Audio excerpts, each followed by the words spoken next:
सर्व काळ साधताना मनामध्ये एकच असतं की त्याचा कोप नाही झाला पाहिजे. 7.5 नको आम्हाला, नाही का, जे काही आहे ते चांगलं पाहिजे, 7.5 नको. पण भगवान शनिदेवांच्याही म्हणजे सगळे देव त्यांना घाबरतात, सगळे असुर त्यांना घाबरतात, देव दानव नाग यक्ष सगळेच जर त्यांना घाबरतात तर ते कुणाला घाबरतात?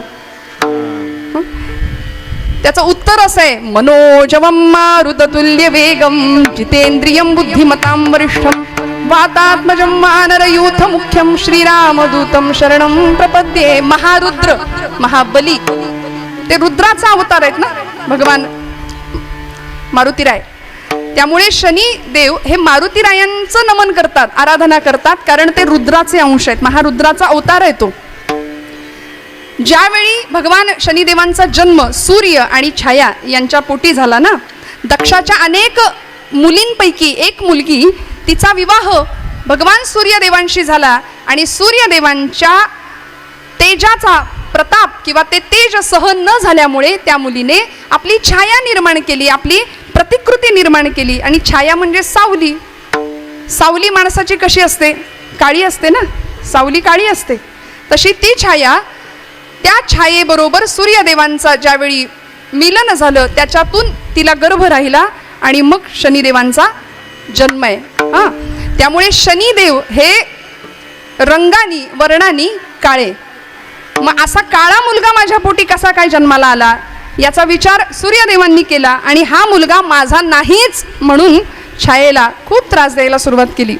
हा मुलगा माझा नाहीच आहे माझ्या पोटी जन्माला आलेला. त्यामुळे लहानपणापासून शनिदेवांच्या मनामध्ये सूर्याविषयी म्हणजे आपल्या पित्याविषयी शत्रुत्व. त्यामुळे सूर्य आणि शनी यांचं जमतच नाही कधी. भारतीय अध्यात्मशास्त्र आहे, भारतीय ज्योतिषशास्त्र आहे, त्या ज्योतिषशास्त्रामध्ये शनी ग्रहाला अनन्यसाधारण असं महत्त्व आहे, नाही का. शनीची वक्रगती, शनीची वक्रदृष्टी आपल्यावर पडता कामा नये. प्रत्येकाच्या आयुष्यामध्ये तो काळ असतो शनीच्या वक्रदृष्टीचा, नाही, 7.5. दर्शन घेताना सुद्धा दर्शनशास्त्र सांगतं की या देवतेचं दर्शन थेट डोळ्यांना डोळे भिडवून कधीच नाही घ्यावं, पायाशी दर्शन घ्यावं. अनेक शास्त्र आहेत, अनेक विधी आहेत, या सगळ्यांचा मान राखून आपण त्यांची उपासना केली पाहिजे. या शनिदेवांनी सूर्याशी शत्रुत्व, आपल्या पित्याशी शत्रुत्व करावं आणि महादेवांची उग्र तपश्चर्या करावी, भोलेनाथांची तपश्चर्या करावी. आणि भोलेनाथ म्हणजे असा आहे सबदेवन का बाबा, भोलेनाथ आशुतोष असं त्यांचं नावच आहे. लगेच प्रसन्न होणारी देवता आहे. लगेच प्रसन्न झाले आणि वर मागायला सांगितलं तेव्हा शनिदेवांनी सांगितलं की माझ्या वडिलांपेक्षा मला श्रेष्ठ बनवा, सूर्यापेक्षा मी श्रेष्ठ वर्चस्व माझं झालं पाहिजे. तेव्हा भोलेनाथांनी शनिदेवांना आशीर्वाद दिला की नवग्रहांमध्ये तू सगळ्या श्रेष्ठ असशील, तू दंडाधिकारी असशील, म्हणाले तू न्यायाधीश असशील, तुझ्याशिवाय काही हलणार नाही कुणाचं पान, तुला सगळे घाबरून असतील, सगळे घाबरून असतील. म्हणून रावणाने या नवग्रहांवर सत्ता मिळवण्याचा प्रयत्न केला होता. दरबारामध्ये सगळ्या ग्रहांना पालथं झोपवलं होतं, त्याच्यामध्ये शनिदेव सुद्धा होते. काय अधिकार आहे त्यांचा? देवर्षी नारद आले होते रावणाच्या दरबारामध्ये आणि सांगितलं, दशानना अरे काय सगळे ग्रह तुझ्या पायाशी आहेत, एवढा मोठा तू वरिष्ठ बलदंड असलेला लंकाधीश असलेला. शनीकडे बघितलं नारदांनी आणि सांगितलं तुमची ही अवस्था केली का? म्हणे तुम्ही तर सगळ्यात श्रेष्ठ. शनिदेवांनी नारदांना सांगितलं मी आत्ता पालथा आहे ना, मला फक्त उताणा करा म्हणाले. मग बघा माझी फक्त दृष्टी पडायचा अवकाश आणि मग तिथून रावणाच्या अधोगतीला सुरुवात झाली असं सांगतं शास्त्र, असं सांगतात पुराणामध्ये कथा.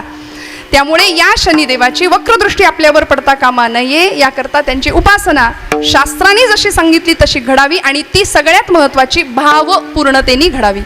मग तो भाव भक्तीमध्ये कसा असला पाहिजे? वरपंग नकोय. तुका म्हणे नको वरपंग देवा म्हणला की एकमेव ब्रह्म सत्य आहे. अद्वैताचा पुरस्कार करणारे अनेक संत पण ते सुद्धा द्वैतात रमले. ज्यावेळी वृंदावनामध्ये आचार्य गेले ना त्यावेळी भगवंतांची मूर्ती पाहिली आणि मुखात ना आपोआप त्या मूर्तीचं गुणवर्णन प्रगट झालं. भजे व्रजैक मंडनम समस्त पाप खंडनम स्वभक्त चित्तरंजनम नमामि नंदनंदनम सुपिच्छ गुच्छ मस्तकम सुनाद वेणु हस्तकम अनंगरंग सागरम नमामि कृष्णनागरम मनोज गर्वलोचनम विशाल लोललोचनम. भगवंताचं इतकं सुंदर वर्णन केलं. हे अद्वैत पुरस्कार करते असून सुद्धा द्वैतात रमले. पहिली उपासना आहे द्वैत उपासना, पुढे अद्वैताची उपासना, भगवंताला वेगळं समजल्यानंतर त्याच्या रूपाचं, त्याच्या गुणांचं, त्याच्या कार्याचं वर्णन करताना आमच्या अनेक संतांनी त्याच्या रूपामध्ये इतके रमले, भान विसरून गेलं आणि माऊलींनी वर्णन करावं.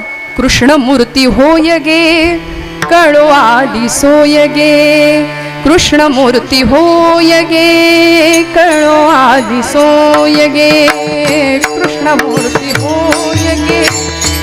मध्ये सगुणाच्या पूजेमध्ये संत आमचे रमले. द्वैत उपासना, अद्वैत उपासना, की मी आणि तू दोन नाही, मी तूपणाची झाली बुळवण, एका जनार्दनी श्रीदत्त ध्यान, मी आणि तू एकच आहे देवा. अशी सुंदर अद्वैताची उपासना आमच्या पूर्वसुरींनी आम्हाला दिली.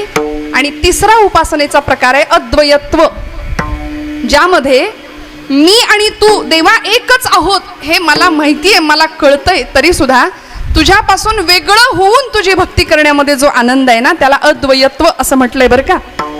मला सांगा, पंचपक्वान्नांनी भरलेलं भोजनाचं ताट समोर आहे, आपण जागे आहेत का सगळे? महिला मंडळ सगळे जागे आहेत ना? छान भूक लागली आपल्याला, पंचपक्वान्नांनी भरलेलं ताट समोर आहे. ताटातला घास आनंद कधी देईल? नक्की पोटात गेल्यावर आनंद देईल की तोंडात असताना आनंद देईल? हा, परवा एके ठिकाणी असं मी विचारलं बरं, प्रस्तावना करत होते, म्हटलं ताटातला घास आनंद कधी देईल, पोटात गेल्यावर की ओठात असताना, तोंडात असताना?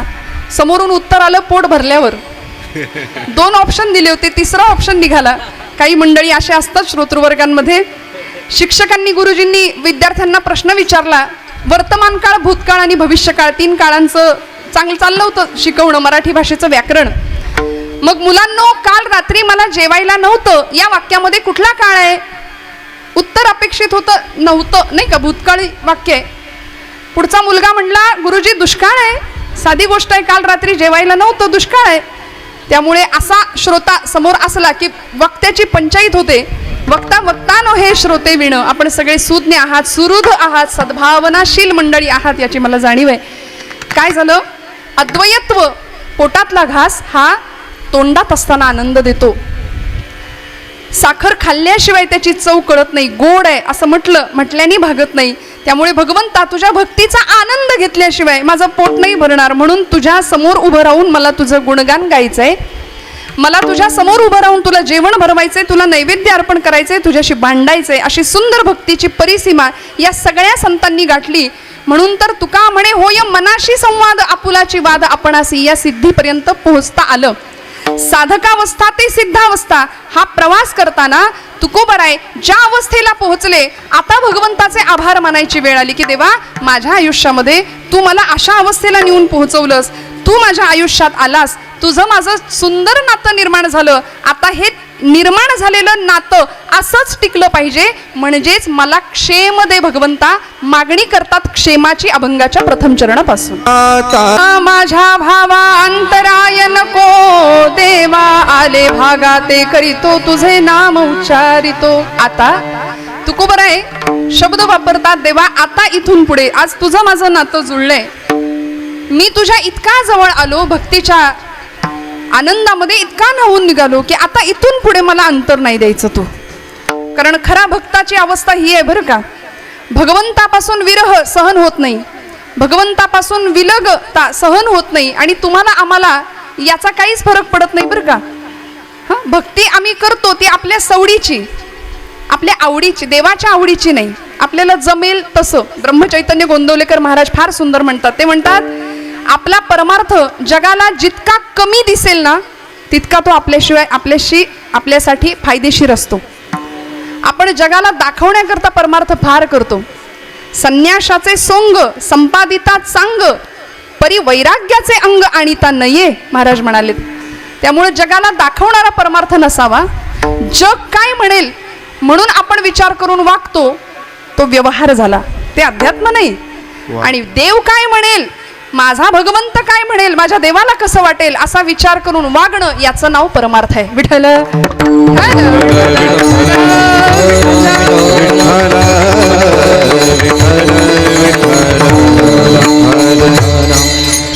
त्यामुळे परमार्थाच्या प्रांतामध्ये जर आम्हाला पाऊल ठेवायचं असेल ना, तर भक्तीची सुरुवात, त्या भक्तीमध्ये भाव असला पाहिजे.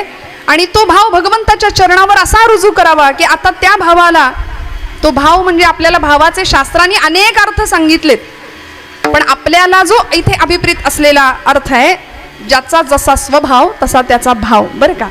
भगवंताला भाव द्यायचा, भगवंताच्या चरणावर भाव अर्पण करायचा. श्लोक आहे, भावेन देवम कलया नरेंद्रम धनेन कांता कपटेन शत्रु सत्येन मित्रम कृपया च पुत्रम ज्ञानेन मोक्षम वशमानयंती. पुढच्या श्लोकाचा अर्थ मला आत्ता इथे गरजेचं नाहीये, मी सुरुवात फक्त सांगते. भावेन देवम कलया नरेंद्रम. भाव, भगवंत भावाचा भुकेलाय, भगवंत भावाशिवाय प्रसन्न होऊ शकत नाही. कीर्तनाला यायचं म्हटलं तरी इथे अंतःकरणात सद्भाव पाहिजे, भाव पाहिजे, तर आम्ही इथं येऊ. इथे आल्यानंतर चित्त एकाग्र करण्याकरता सुद्धा अंतःकरण सद्भावनाशील असावं, तर इथं चित्त लागेल. बऱ्याच जणांचं काय असतं, कीर्तनामध्ये शास्त्रचर्चा, तत्वज्ञान, वेदांत, सिद्धांत असं काही कीर्तनकार बोलायला लागले की अनेक श्रोत्यांना असं वाटतं याचा आणि आमचा काडीभर संबंध नाही, याच्याशी आमचं काहीच घेणं देणं नाही. हे असं वाटणं, हे असं म्हणणं म्हणजे अगदी लास्ट स्टेजला असलेला पेशंट डॉक्टरशी माझं काहीच घेणं देणं नाही असं म्हणतो. हे असं झालं बरं का. एवढा मोठा विनोद आहे हा. म्हणून विनोदाची अपेक्षा जर या धर्माच्या मांडवामध्ये आपण केली, बऱ्याच जणांचं होतं काय, डोक्यावरून नाही मंडवावरून जातं काही गोष्टी. सांगायला गेलं, लोकांना विनोदाची अपेक्षा कीर्तनामध्ये फार राहते. त्यामुळे आयुष्याचा विनोद व्हायचा नसेल तर इथं वृत्ती अंतर्मुख होणं गरजेचं आहे. आम्ही सध्या खूप बहिर्मुख झालो, सगळं बाहेर लक्ष आहे हो, आतमध्ये कधी डोकावणार. बोलतो का कधी आपण आपल्याशी? तुकोबरायांनी भगवंताला योगक्षेमाची अपेक्षा केली आहे. शास्त्रकारांनी योगक्षेमाचा अर्थ सांगितला. अप्राप्यस्य प्रापणम योगः क्षेमः तद्रक्षणम. अर्थ सांगते, आयुष्यामध्ये अशक्यप्राय असलेली गोष्ट अचानक घडणं याला योग म्हणतात, बरं का. योग आपण म्हणतो ना, योगायोग. आज आमच्या साथीला गुरुजींसारखी मंडळी, हा योग आहे आमच्या आयुष्यातला मोठा योग. आणि मिळालेला योग कायम टिकणं, वर्धिष्णू होत राहणं, वाढत राहणं, त्याला क्षेम असं म्हटलंय, त्याला क्षेम असं म्हटलंय. तुकोबराय भगवंताला म्हणतात, तू मला मिळालास, हा माझ्या आयुष्यातला योग आहे. आता माझ्या भावा अंतराय नको देवा. हा क्षेम तुकोबराय भगवंताला मागतायत, क्षेमाची मागणी केली. माझ्यापासून दूर जाऊ नको देवा, मला विरह सहन नाही होणार. नामदेव महाराजांनी भगवंतांचा विरह सहन नव्हता होत, त्यावेळी प्रार्थना करावी. आसुवे दाटाली उभारोनी बाहे, आसुवे दाटाली उभारोनी बाहे, आसुवे दाटाली उभारोनी बाहे, आसुवे दाटाली उभारोनी बाहे, आसुवे दाटाली उभारोनी बाहे, आसुवे दाटाली उभारोनी बाहे, आसुवे दाटाली उभारोनी बाहे, आसुवे दाटाली उभारोनी बाहे. नामा वाट पाहे रात्रंदिवस, नामा वाट पाहे रात्रंदिवस, भेटशी गे धावा माझी आजीवनगा, भेटशी गे धावा माझी आजीवनगा, भेटती के धावा माझी आजीवनगा, भेटती के धावा माझी येई पांडुरंगा माय बापा, भेटशी के धावा माझी आजीवनगा. इतका भाव जुळला, इतकं प्रेम जुळलं, नातं असं जुळलं की आता विरह नाही सहन झाला, देवापासून वेगळं होण्याची इच्छा नाही, स्वप्नात सुद्धा तो विचार नाही. तुकोबराय म्हणतात, आता माझ्या भावा अंतराय नको देवा. आमच्या बाबतीमध्ये हा भाव अंतःकरणात निर्माण व्हावा यासाठी आम्ही प्रयत्नशील असणं गरजेचं आहे. श्रोते हो, आज भगवान शनैश्वरांची जयंती आहे. त्या देवतेचं चरित्र, त्या देवतेचं गुणवर्णन, त्या देवतेचं नाम मुखात यावं. काय आहे, शनिदेव म्हटले की सगळे घाबरतो आम्ही त्यांना, बरोबर ना? सगळे घाबरतो आणि भीतीपोटी अध्यात्म मग करतो आम्ही. अध्यात्म करत असताना भीती कशाला हवी हो? भगवंताशी सख्य जुळावं, प्रेम जुळावं, नातं जुळावं, जे अनेक भक्तांनी निर्माण केलं. शनिदेवांची जयंती साजरी करताना भगवंतांची ही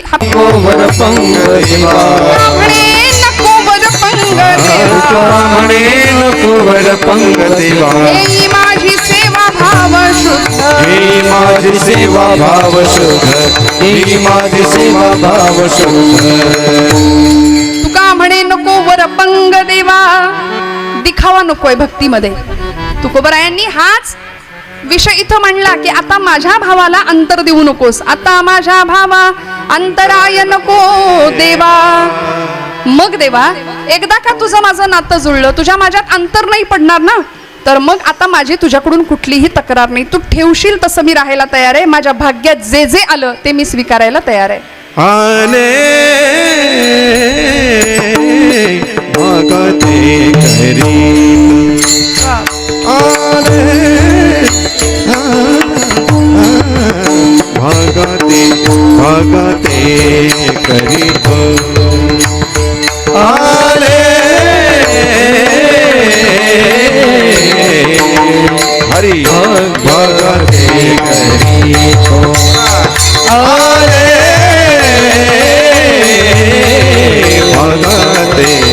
पण आहात ना कीर्तनात? खळखळून हास्य, खळखळून दाद, मस्त टाळ्यांची दाद मिळाली पाहिजे बरं. छान आनंदाने काटकसर न करता सहभाग आपला असला पाहिजे कीर्तनामध्ये. विठ्ठल विठ्ठल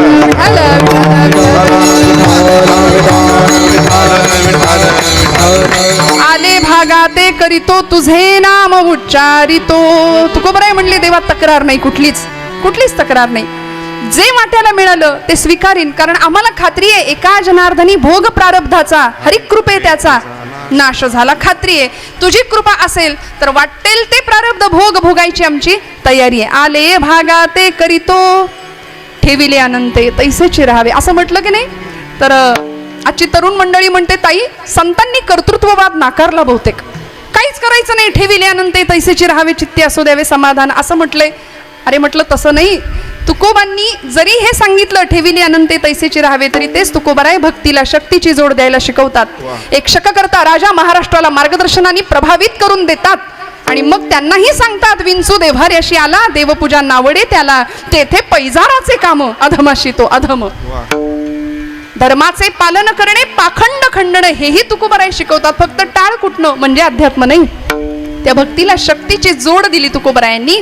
त्यामुळे तक्रार न करता मोठमोठ्या महापुरुषांनी आयुष्यात आलेल्या अनेक अडचणींवर, संघर्षांवर मात करत स्वतःचं जीवन ध्येय गाठलं. अनेक महापुरुषांचं वर्णन आपण यामध्ये करतो. आले भागाते करीतो. संतांच्या बाबतीतही तेच झालं. तुकोबरायांच्या आयुष्यात काय होतं? ज्यांचा अभंग आहे, 18 विश्व दारिद्र्य अनुभवायला मिळालं. एकेकाळी प्रचंड श्रीमंती, कनकाई माता हातात सोन्याचं कड घातल्याशिवाय बाहेर पाठवत नव्हती, पण तरी सुद्धा बघता बघता समोर दारिद्र्य आलं. एखादी वयोवृद्ध आजी त्या दारिद्र्याच्या अवस्थेमध्ये 10 ठिकाणी लुगडं फाटलेलं आहे आणि 70-75 वर्षाची म्हातारी दारासमोर उभी राहायची. सगळं लोकांना देऊन टाकले, घरात काहीच नाही, पण तिच्या अंगावरचं फाटकं लुगडं बघून तुकोबरायांना वाटायचं की हिला काहीतरी दिलं पाहिजे आपण. सकाळची वेळ आवल्यामाई मोरीत स्नानाला गेलेल्या असायच्या. तुकोबांनी मोरीवर निर्या करून ठेवलेलं त्यांचं नेसायचं लुगडं ते घ्यावं आणि त्या म्हातारीला द्यावं आणि तिला सांगावं आता 120च्या स्पीडनी पळत जा, थांबू नको इथं, कारण तुझ्या मागणे भूकंप येणार आहे, वादळ येणार आहे तुझ्या मागे. खात्री होती हो, स्वभाव माहिती होता की नाही? आवलीला भेटावं, आवलीनी भांडण करावं तुकोबरायांशी. का संघर्ष, का भांडण करावा? लुगडं दिलं म्हणून का हो? नाही. साडी दिली म्हणून का? नाही. आता मी माझी आबरू कशाने झाकू? प्रश्न पडावा. तुकोबराय म्हणायचे आवले चिंता करू नको, ज्यांनी चोच दिली तो चारा देणार आहे. आले भागा ते करीतो. आता त्याचं नाम घेऊया ना. अगं नको चिंता करू वस्त्रा या पोटाची, माऊली आमुची पांडुरंग, काळजी करू नकोस. कशाला चिंता करायची? देणारा तो आहे. देव उदार देता न म्हणे थोडे फार, तू तो उदारांचा राणा. इतकं दिलंय त्यांनी. मैपत बुवांनी सांगितलंय की इथे या प्रसंगामध्ये आवलीला अंग झाकायला भगवंतांनी आपला पितांबर दिला. एवढी कृपा परमेश्वर करतो. विठ्ठल विठ्ठल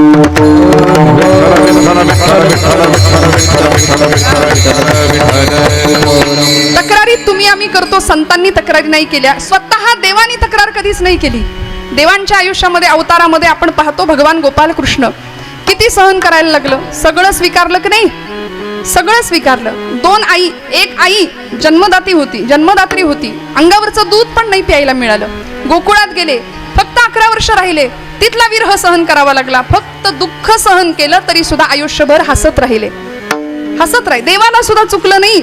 आपण का रडतो? नशिबाच्या नावाने का खडे फोडतो? याच्यात काही नाही, त्याच्यात काही नाही, आयुष्यात रसच नाही, कायम नकारात्मकता जीवनामध्ये. इतकी निगेटिव्हिटी आहे माणसांकडे सध्या. 10वी 12वीचे निकाल लागले, पोरांचे चेहरे बघण्यासारखे होते.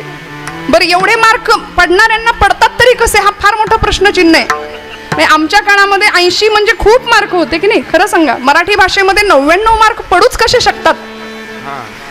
मला कुणाला दोष नाही द्यायचा, कुणाचा विरोध नाही करायचा आहे, पण जीवनामध्ये नकारात्मकता आहे. आयुष्यामध्ये सुख आलं की आम्ही असे हुरळून जातो, असे नाचायला लागतो, आणि जरा कुठे दुःख मिळालं की तितकेच कोलॅप्स, तितकेच ढासळून जातो. माऊली उत्तर देतात, सुखी संतोषान यावे, दुःखी विषादान भजावे, आणि लाभा लाभन धरावे मना माझी. सुखदुःखे समे कृत्वा लाभा लाभो जया जय. ही परिस्थिती आम्हाला जमेल का, राहता येईल का? तुकोबा आम्हाला हे शिकवतात, आले भागा ते करीतो तुझे न. जे आहे ते स्वीकारले देवा, जे आहे ते स्वीकारले. तक्रार कुठलीच नाही. आम्ही फार तक्रारी करतो. एक अत्यंत गरीब मनुष्य, तरुण होता, शिक्षण जेमतेम झालेलं होतं, पण यश नाही हाताला, पैसा नाही हातात, गरिबी अवस्थेमध्ये जीवन जगतोय, आणि मनामध्ये विचार केला की एखाद दिवशी आज आपण जरा लॉटरीचं तिकीट काढून बघूया का? काही मंडळी असं करतात नाही का? करूया म्हणाले, बघूया, नशीब आजमावूया. लागलीच लॉटरी तर लागली, आणि त्यांनी तिकीट काढलं लॉटरीचं. काढलं, खिशात ठेवलं, विसरून गेला, पण ते तिकीट त्याला लागलेलं होतं. लॉटरी लागलेली होती, 1 कोटीची लॉटरी होती. जाऊ दे, मला बोलायला काय जाते.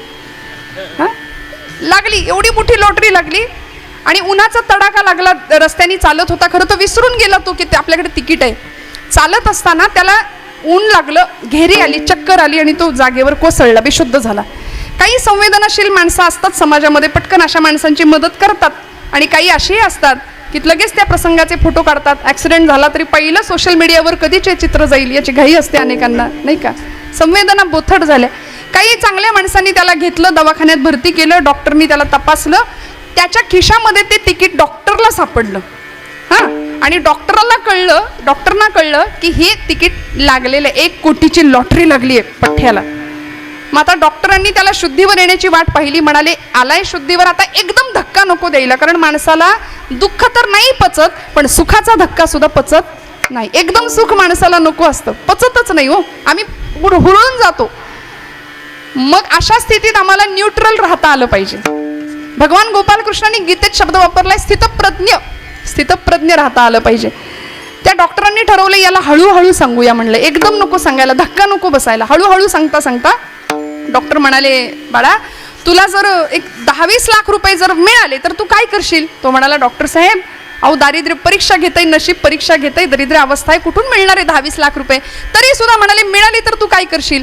तो म्हणाला, एक छान गॅरेज काढीन म्हणाला, कारण माझं ITI झालंय, माझं शिक्षण झालंय, मी गॅरेज काढीन. डॉक्टर म्हणले, चांगल्या वळणावर आहे, चांगल्या ट्रॅकवर आहे विचार, हरकत नाही आता थोडासा अंक वाढवून सांगायला. तुला एक 50 लाख रुपये मिळाले तर तू काय करशील रे? तो म्हणाला, मग रोज हात काळे कशाला करत बसू, मी शोरूम टाकेन म्हटलं, मस्तपैकी AC रूम मध्ये बसेन, माझ्या हाताखाली 4 माणसं कामाला ठेवीन आणि गाड्या विकेन, कशाला हात काळे करू.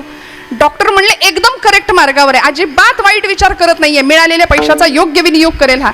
आता म्हणाले, सांगायला हरकत नाही, तुला 1 कोटी मिळाले तर काय करशील?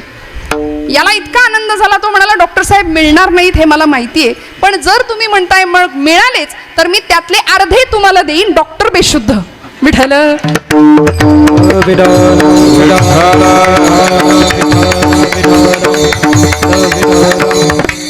सुखाचा धक्का आम्हाला पचत नाही, दुःख आम्ही झेपवू शकत नाही. देवतांच्या आयुष्यामध्ये, संतांच्या आणि महापुरुषांच्या आयुष्यामध्ये हे सगळं त्यांनी स्वीकारलं. आले भागा ते करीतो तुझे नाम उच्चारितो. अधिष्ठान भगवंताचं पक्क ठेवलं समोर. प्रभू रामचंद्रांच्या बाबतीमध्ये आज दशरथ राजांनी सांगावं की उद्या राजा उद्या तुझा राज्याभिषेक आहे, गादीवर बसायचंय. काही वेळ निघून जातो, मध्ये कैकेयी मातेशी राजाचा संवाद होतो दशरथ राजांचा आणि वचनांची आठवण करून दिली जाते. तेव्हा तेच दशरथ राजे प्रभूंना सांगतात की आता राज्यपद नाही, आता वल्कल परिधान करायचे आणि वनवासाला जायचं. म्हणले चालेल. राजा गादीवर बसायचं होतं तेव्हाही शांतपणे हसले, चालेल. वनवासाला जायचंय, चालेल म्हणाले. आजचा राम असता तर, आजचं कुणी एखादा असतं तर थैथैट केला असतं की नाही. सगळं गादीसाठीच तर चाललंय सध्या, सत्तेसाठीच तर चाललंय सध्या. आत्ता मला राज्याभिषेक उद्या होणार आहे, मला वनवासाला पाठवता म्हणून भांडला असता की नाही आजचा राम. पण नाही हो, म्हणून ते राम आहेत, म्हणून ते प्रभू रामचंद्र आहेत. स्वीकारलं, सगळं स्वीकारलं. गोपालकृष्णांना सुद्धा गांधारी मातेनी शेवटी शाप दिला होता. म्हणाले माझा निर्वंश केलास ना कौरवांचा, तू सुद्धा यादवांचा निर्वंश झालेला डोळ्यासमोर पाहशील कृष्णा. भगवंत म्हणले आय एक्सेप्ट इट, मी स्वीकारतो तुझा शाप सुद्धा माते, मी आशीर्वाद म्हणून स्वीकारतो. सगळं स्वीकारलं. प्रभू रामचंद्र वनवासात जाताना सीतेचा निरोप घ्यायला आले होते. सीतामाईंना म्हटले आता मी जातोय. जनक राजांनी सीतामाईंना निरोप पाठवला होता, माहेरी येऊन राहा, काही जाऊ नको वनवासात. आताची सीता गेली असती की नाही पटकन बॅग भरून, कुठं वनवास पत्करू यांच्याबरोबर, कुठे 14 वर्ष फिरत राहू जंगलात रानावनात, गेली असती की नाही खरं सांगा. पण सीतामाई काय म्हणतात माहितीये, प्रभू समोर आलेत, निरोप मागतायत. निरोप कसला माझा घेता, देवा माझा निरोप आपण का मागता. निरोप कसला माझा घेता, जेथे राघव तेथे सीता, जेथे राघव तेथे सीता, जेथे राघव तेथे सीता, जेथे राघव तेथे सीता. देवा निरोप नाही, मी येणार तुमच्या मागे. आणि विलक्षण पद्धतीने सीतामाईंचा त्याग सहन केलाय. आले भागा ते करीतो तुझे नाम उच्चारितो. अनेकांनी हा त्याग सहन केला, हे भाग्य स्वीकारलं. संतांच्या बाबतीतही तेच आहे, साधू संतांच्या महापुरुषांच्या बाबतीतही तेच आहे. आज ज्या राजांची आठवण आपल्याला करायचं आहे त्या राजांच्या बाबतीत सुद्धा तेच घडलं बरं का. सगळं स्वीकारलं की नाही. यवनी पातशाह्यांची आक्रमण होत होती महाराष्ट्राच्या छाताडावर. ही सगळी मुसलमानी सत्ता अक्षरशः थैथयाट करत होती. स्त्रीच्या कपाळावरचं कुंकू सुरक्षित राहतंय की नाही याची सुद्धा खात्री नव्हती. तरुणांचा पराक्रम, वृद्धांचं जीवन काही सुरक्षित नव्हतं. आमच्या डोळ्यासमोर आपल्या घरातल्या बाया बापड्यांना उचलून नेलं जात होतं. समर्थ म्हणतात कित्येक ब्राह्मणी गुजरणी भ्रष्टविल्या, किती एक देशांतरा त्या विकिल्या, किती एक हाल होवोनी मेल्या. ठाऊक नाही, इतका विलक्षण काळ महाराष्ट्राच्या मातीने अनुभवला होता. पण या काळामध्ये जिजाऊ मातोश्रींच्या संस्कारांनी संपन्न झालेला एक महात्मा, आपल्या दीर्घ राजकारणाचा अनुभव जिजाऊ मातोश्री त्यांना देतात. एका पाठीमागं एक स्वराज्यावर आलेली सगळी संकट पेलली, स्वीकारली, सहन केली. आले भागा ते करीतो, स्वीकारलं. पण अधिष्ठान होतं शंभू महादेवांचं, अधिष्ठान होतं तुळजाभवानीचं. असं नाही म्हणाले मी माझ्या जोरावर करेन, माझ्या जीवावर करेन, नाही. बरं छत्रपती शिवाजी महाराज कुठून तरी अवकाशातनं टपकले, असं काहीतरी लाईट आला भवानी मातेच्या हातातनं प्रगट झाले, असं काही झालंय का? नाही. प्रचंड कष्टातनं जिजाऊ माऊलींनी राजांना घडवलं आणि असे राजे घडले. भवानी मातेचं अधिष्ठान आपल्या तलवारीला सुद्धा होतं, म्हणून भवानी तलवार राजांच्या हातात असायची, तळपत होती. त्या आई जगदंबेचं अधिष्ठान समोर होतं. गळ्यामध्ये 64 कवड्यांची माळ घालत होते आणि नुसती घालत नव्हते, भुत्या होऊन हातात पोत घेऊन नाचत सुद्धा होते राजे. संचार व्हायचा देवीचा. शंभू महादेवाचं अधिष्ठान होतं. रोहिडेश्वराच्या, रायरेश्वराच्या समोर 150 मावळ्यांच्या धारुषण रक्ताचा अभिषेक शिवशंभू महादेवाच्या पिंडीवरती केला आणि राजांनी सांगावं, महादेवा, शंभू महादेवा, आता हा पहिला आणि शेवटचा अभिषेक माझ्या रक्ताचा, इथून पुढे शत्रूचं रक्त तुझ्यावरती सांडू, तुझे नाम उच्चारितो. तुझ्या आयुष्यामध्ये स्मशानेश्वा क्रीडा हे भाग्य आलं ना, आम्हालाही ते विष पचवण्याचं सामर्थ्य दे भगवंता. हे मागणं होतं राजांचं. आणि या सगळ्या त्यागातनं काय निर्माण झालं हो? 350 वर्षापूर्वी गुलामीचा अंधकार सगळ्या महाराष्ट्राने सहन केला. पण मग मात्र अनेकांच्या बलिदानाने, अनेकांच्या रक्ताने असं साम्राज्य स्थापन झालं. शतकांच्या यज्ञातून उठली एक केशरी ज्वाला. रायगडावर 32 मण सोन्याचं सिंहासन सजलं होतं. 32 मण सोन्याचं सिंहासन सजलं. इंग्रज, पोर्तुगीज, डच, फ्रेंच सगळीच मंडळी आली, माना झुकवायला लागली राजांच्या गादी समोर, सिंहासनासमोर. एक एक एक एक पाऊल टाकत टाकत टाकत पायघड्या पडत होत्या. त्या प्रत्येक पाकळीमध्ये, त्या प्रत्येक पाकळीमध्ये राजांना दिसत होते बाजीप्रभू पावनखिंडीत संपलेले. गड आला पण सिंह गेला हा इतिहास गाजवलेले तानाजी मालुसरे दिसत होते. आपले वडील शहाजीराजे भोसले दिसत होते. निश्चयाचा महामेरू, अखंड स्थितीचा निर्धारू, बहुता जनांसी आधारू, श्रीमंत योगी हे ज्यांचं वर्णन केलं समर्थांनी, असे राजे पाऊल टाकत टाकत टाकत सिंहासनावर बसले आणि खऱ्या अर्थी महाराष्ट्राने नवे जगाने अरुणोदय झालेला पाहिला.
आता माझ्या भावा अंतराय नको, देवा आले भागाते करीतो तुझे नाम उच्चारितो.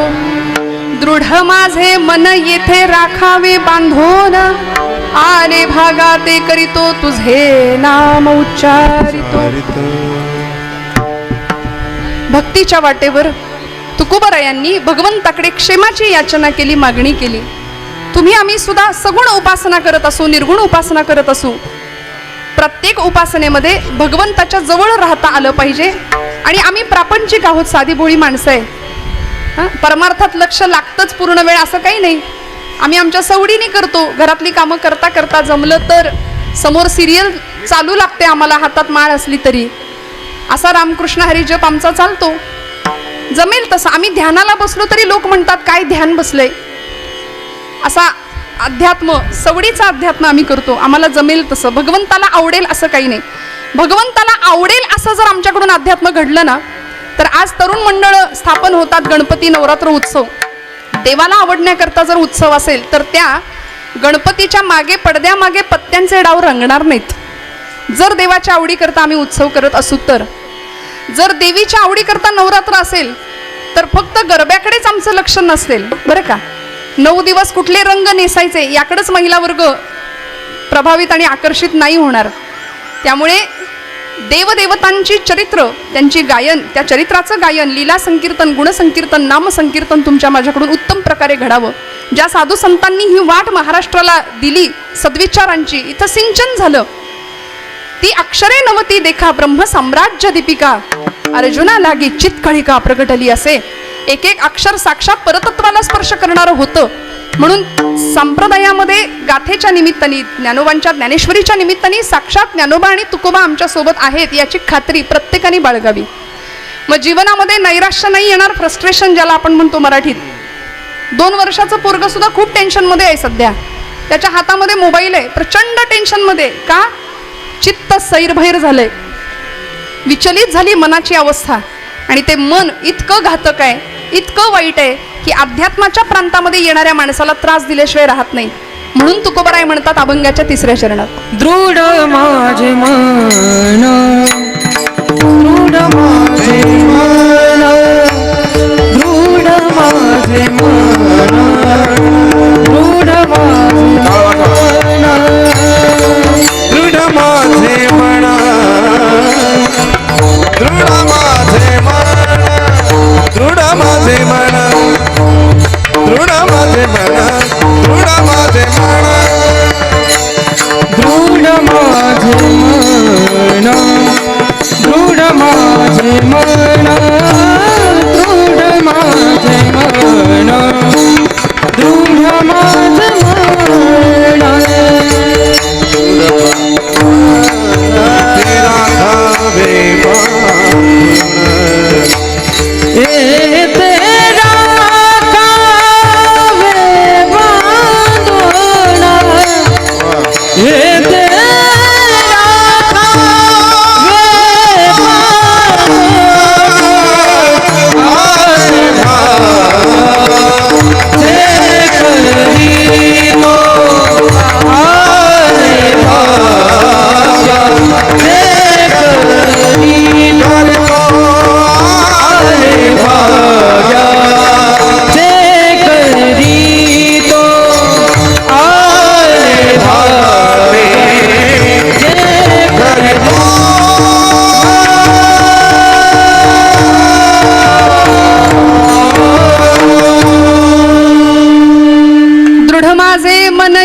राखावे बांधून. महाराज भगवंताला सांगतात की माझं मन फार वाईट आहे, चंचल आहे, हट्टी आहे, दुराग्रही आहे, ऐकतच नाही. कर म्हटलं की ती गोष्ट मन करत नाही. जे नको करू, नाही करायला पाहिजे ते करतं, नाही का. चंचलम ही मन कृष्ण प्रमाथी बलवत दृढम, अत्यंत दृढ आहे मन. या दृढ शब्दाचा अर्थ हट्टी या अर्थाने घेतलाय बरं का. दृढ म्हणजे हट्टी, अतिशय हट्टी आहे मन, ऐकत नाही. तुकोबराय म्हणतात हे माझं मन हट्टी आहे, ते तुझ्या पायाशी बांधून राहिलं पाहिजे. मनानं धाव घेतली पाहिजे. कुठे? मना तेथे धाव घेई, मना तेथे धाव घेई,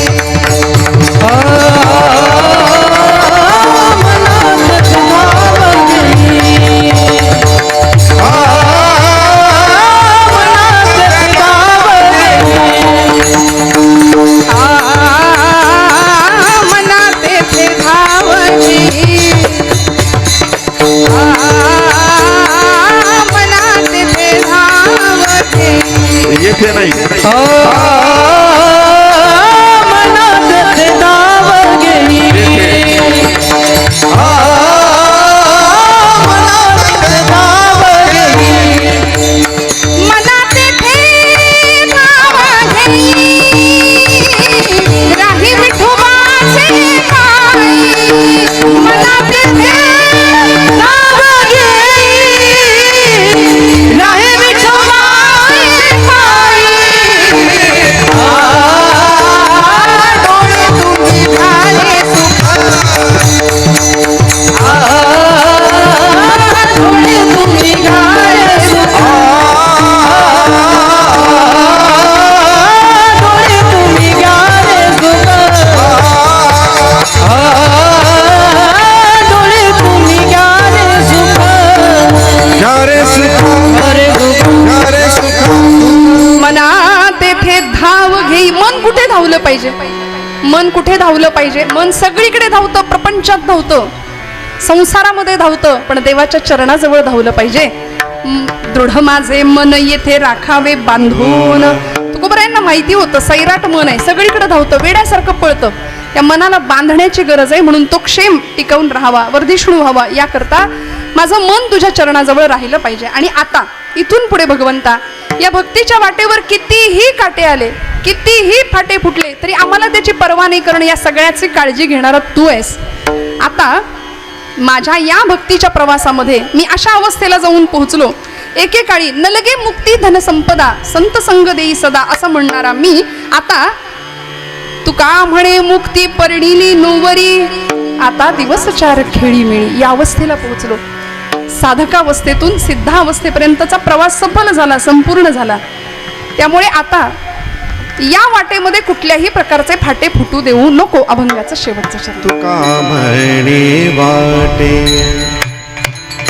तुका म्हणे वाटे,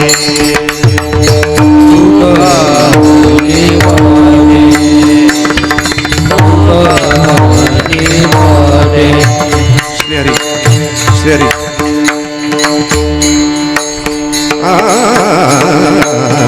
तुका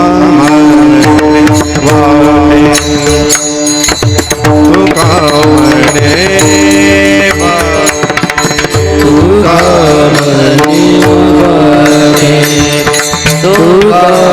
म्हणे फुटो देव फाटे, फुटो देव फाटे आरे भगते आरे भगते करतो तुझे नाम.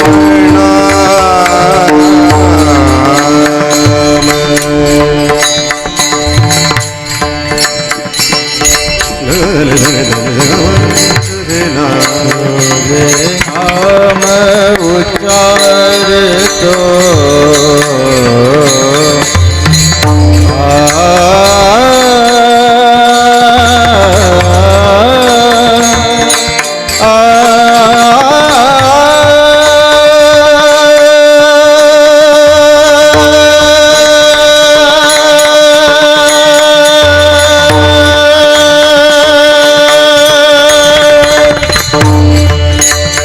तुझे नाम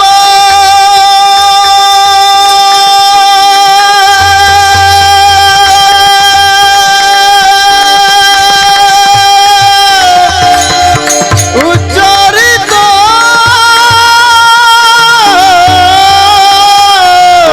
तुझे नाम, तुझे नाम, नाम,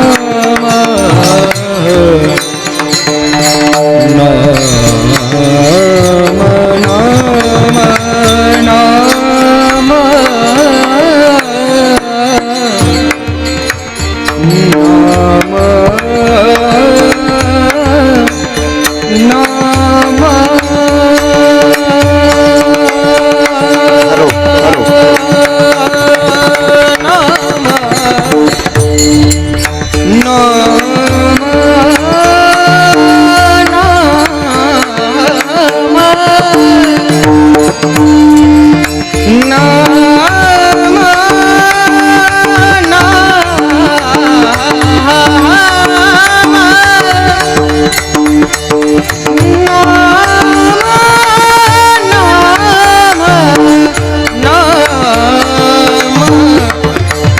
तुझे नाम, तुझे नाम, तुझे नाम, तुझे नाम उच्चारितो,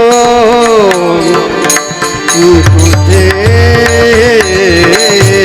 नाम उच्चारितो, तुझे नाम, तुझे नाम उच्चारितो, तुझे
म ध म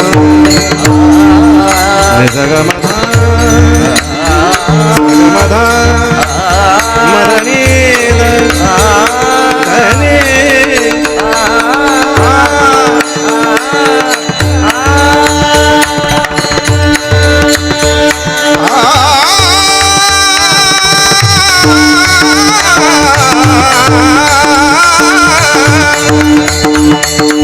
तुझे नाम उच्चारितो तुझे नाम उच्चारितो तुझे नाम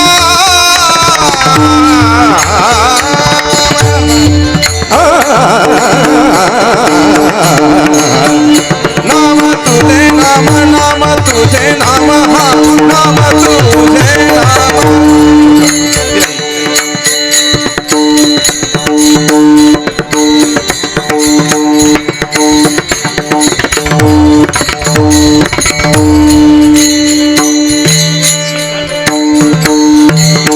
परम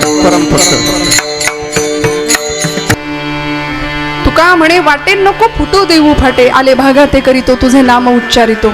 अध्यात्म असू दे व्यवहार असू दे दोन्हीही प्रांतामध्ये विना तक्रार आमच्याकडून कर्म घडावं. श्रोते हो, सगळ्यात महत्त्वाची गोष्ट आपली वेळ कीर्तनाची संपलेली आहे, मला त्याची जाणीव आहे. आपल्या सगळ्यांचा भोजन प्रसाद व्हायचंय, वेळेत व्हायचंय आणि एकदा पोटोबा आठवला की मग काही नाही, मग काहीच नको असतं, हे की नाही. त्यामुळे घड्याळाला फार पुढे जाऊ देणार नाही. सगळ्यात महत्त्वाची एकच गोष्ट, आज दिवस असा आहे राज्याभिषेकाचा, हिंदू साम्राज्य दिवस आहे.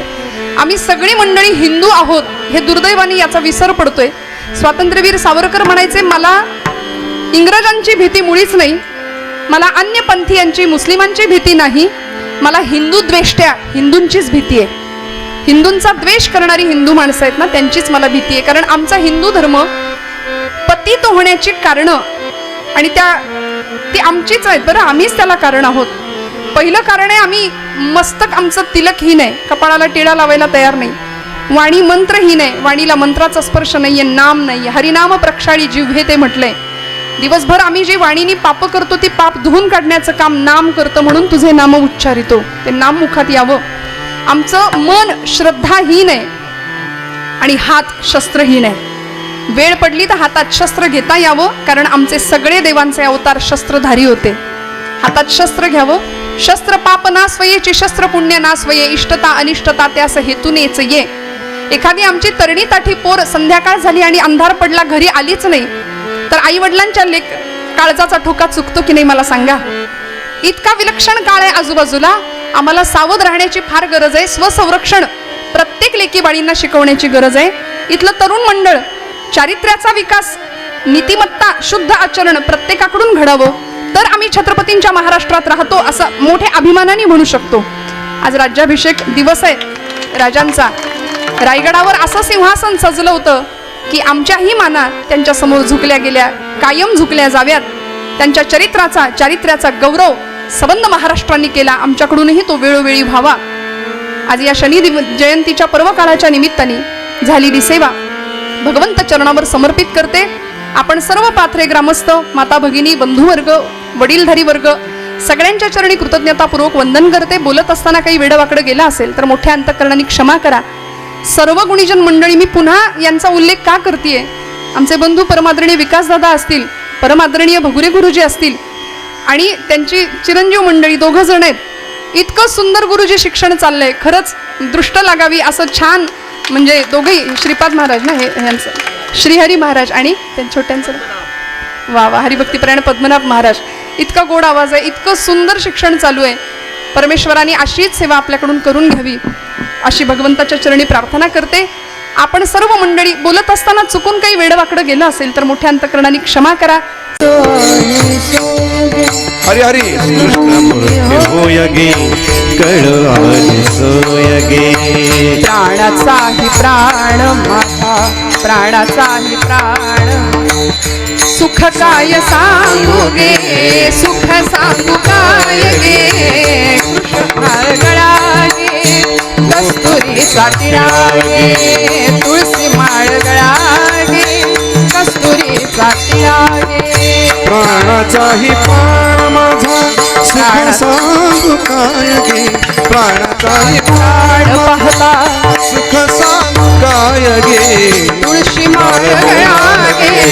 कस्तुरीचा टिळा घे तुळशी माळ गळागे कस्तुरीचा टिळा अर्धांगी रुक्मिणी विंझणा अर्धांगी रुक्मिणी विंझणा वारीती गोप बाळागे तुळशी माळ गळागे कस्तुरीचा टिळा घे तुळशी माळ गळागे कस्तुरीचा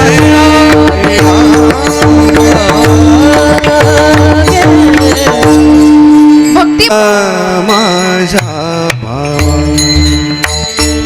आता माझ्या भावा आता माझ्या भावा आता माझ्या भावा आता माझ्या भावा आता माझा भावा आता माझ्या भावा आता माझ्या भावा अंतराय नको देवा अंतराय नको देवा देवा नको देवा देवा आले भागाते घरी तो आले भागाते घरी तो नको देवा अंतरायण नको देवा आले भागाते घरी तो आले भाग्याचे करीत आता माझा भावा अंतराय नको देवा अंतराय नको देवा अंतराय नको देवा नको देवा नको देवा आता आले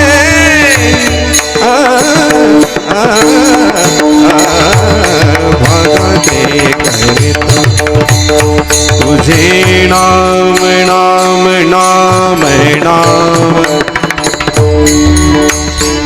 नाम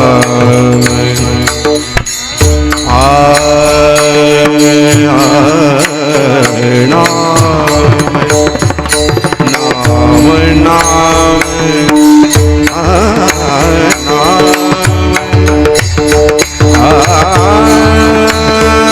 तुझे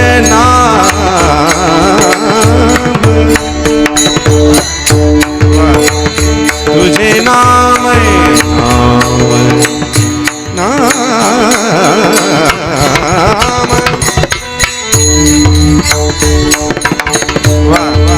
तुझे नाम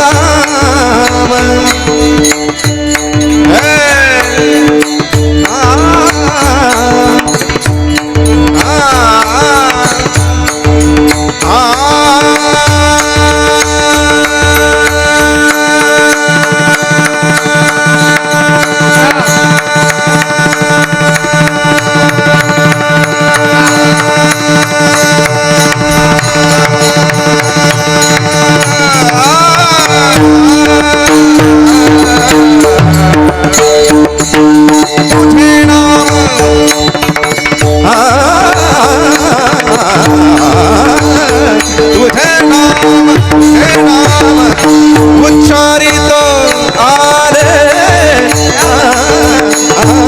भागाते करी आले भागाते करी आले आले आले भागाते करी दो भागाते करी दो भागाते करी दो टाळ्या वाजवा पाथरेकर